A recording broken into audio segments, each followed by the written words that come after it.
حدیث کې راځي ابو هريره سے فرمایي چې رسول الله فرمایلی دي ان اثقل صلاه على المنافقين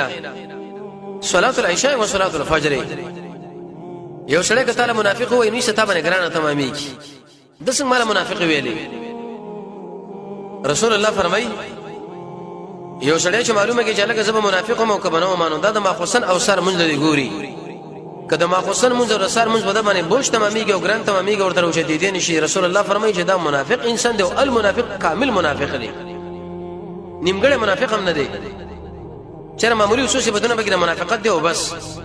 علل المنافقین ویلې نو تاسو څه په دې کې راغلي ځکه دې منځ نه دا سړی ورسره شو سر ماخصن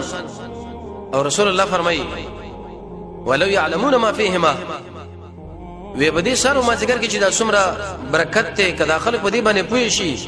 نو دوی بدی جمله او جماعت راغلي وي د منزله براغلي وي ولو حبا اگر خبره کو ناټو باندې ورته راخویدلی ولې نه وي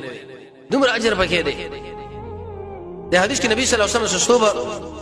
یو نتیجه معلومه کړه غدا چې انسان منافق به جوړېدل او به وی چې کوم انسان به د منځ کې برخه وانه لینو زما اراده دی چې خلک ځان سره روان کم سړیر لري راځم